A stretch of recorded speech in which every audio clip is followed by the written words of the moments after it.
के बाद, सत्ता आने के बाद अभिमान ना आए, अहंकार ना आए, आ जाता है। और दक्ष को आ गया, हरि सभा में शिव का अपमान किया। शंकर जी की गलती कोई नहीं थी, केवल बैठे थे भगवान के ध्यान में। उसी समय दक्ष आए, सभा में सब लोग खड़े हो गए, केवल भगवान विष्णु खड़े नहीं हुए, ब्रह्मा जी खड़े नहीं हुए और शंकर जी खड़े नहीं हुए। दक्ष ने दृष्टिधारी चारों तरफ सब खड़े थे, लेकिन तीन लोग नहीं खड़े थे। देखा ब्रह्मा जी खड़े नहीं हुए, कोई बात नहीं, ये हमारे पिता है। यदि पुत्र के आने पर पिता खड़ा ना हो तो कोई बात नहीं, रहने दो, कोई बात नहीं, नहीं खड़े हुए तो नहीं होने दो, पिता है हमारे। विष्णु भगवान की तरफ देखा, ये खड़े नहीं, कोई बात नहीं, तो हमारे दादाजी हैं, हमारे पिता के पिता हैं, तो ये खड़े हो अथवा ना हो इससे कोई फर्क। लेकिन ये शिव क्यों खड़ा नहीं हुआ? ये तो हमारा दामाद है, और दामाद पुत्र की तरह होता है, ये हमारे पुत्र की तरह है, और ये खड़ा क्यों नहीं हुआ? अब तो आग बबूला हो गया दक्ष।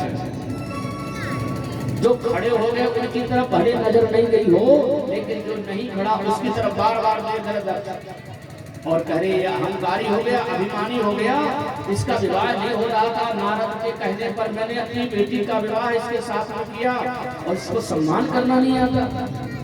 पता नहीं क्या क्या बोलने लगे दक्ष। दक्ष की बातों को सुन करके जो शिव के गण बैठे थे वो भला शांत क्यों रहे? हरि हरि निंदा सुनहि जो काना, हो ही पाप को भाग समाना। उस समय आग बबूला हो गए भगवान शिव के अनुयायी, जो भगवान शिव के गण बैठे थे, उन्होंने श्राप दे दिया, दक्ष खबरदार यदि एक शब्द भी आगे बोले, इस मुख से तू निंदा कर रहा है शिव की ना, एक तेरा मुख नष्ट हो जाएगा। तुझे बड़ा अहंकार है कहने में करता, तेरा मुंह एक दिन बकरे का ही हो जाएगा। श्राप दे दिया। तो जो दक्ष के आचार बैठे थे, दक्ष के आचार पुरोहित, वो खड़े हो गए, अरे तुमने मेरे जजमान को कैसे श्राप दिया? बस वो आग बबूला, क्रोध में एकदम कांपने लगे, और आचार्यों ने श्राप दे दिया शिव के गणों को। बोले सुनो, कान खोल करके मेरे शिव भक्त हैं, शिव को मानने वाले, ये सब वाम मार्गी हो जाएंगे, श्मशान में रहने वाले होंगे, अमंगल वेश धारण करेंगे, चिता की भस्म लगाएंगे, रुद्राक्ष नरमंडमाला पहनेंगे, और सदैव अशुभ वेश धारण करेंगे। ऐसा श्राप दे दिया। इस भयंकर श्राप में भगवान शंकर ने कोई प्रत्युत्तर नहीं दिया, सीधे उठे, उठकर के चल पड़े। जितने उनके गण थे उनके पीछे पीछे चल पड़े, कैलाश पर्वत पर आए। लेकिन धन्य है महादेव जी के लिए अपनी पत्नी को ये बात नहीं बताई। आजकल कोई होता ना, ससुराल में ससुर बाबा ने अपमान किया, सारी गुस्सा अपनी बीवी पर उतारता, वो अपनी पत्नी पर, कि तुम्हारे बाप ने हमारा अपमान किया, घर से निकलो। लेकिन महादेव जी एक बार भी सती को ये बात नहीं बताई। और उसी समय सती ने सीता का वेश बनाया था, इसलिए सती का परित्याग भी कर दिया था शंकर जी ने। सती भी बहुत दुखी थी।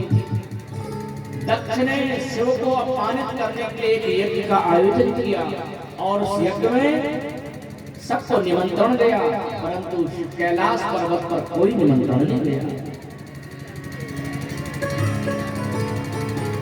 सारे लोग कनखल में यज्ञ हो रहा है, उस यज्ञ में सम्मिलित होने के लिए जा रहे हैं। विमान में बैठ करके देवांगनाएं, अप्सराएं नए नए वस्त्र पहन करके, सज धज करके, तैयार होकर के विमान में बैठ करके मंगल गीत गाते हुए चली जा रही है। सती ने देखा विमान, बहुत सारे विमान, अप्सराएं, देवांगनाएं सज धज करके तैयार होकर के जा रही हैं। स्त्री स्वभाव, क्योंकि माताओं का स्वभाव होता है, आप लोग बुरा नहीं मानिएगा। उत्तर प्रदेश की माताओं की हम बात कर रहे हैं, यहाँ की माताओं की बात नहीं करेंगे। 6 दिन तक माताओं का स्वभाव होता है कि यदि कोई तैयार होकर के नए साड़ी कपड़े अपने पहन करके, मेकअप सेकअप करके कहीं अपना बैग टांग करके जा रही हो, यदि पड़ोसन की नजर पड़ जाए कि फलानी बैग टांग के कहीं निकल गई, जब तक वो ये पता नहीं कर लेगी परमेश्वरी गई कहाँ है, तब तक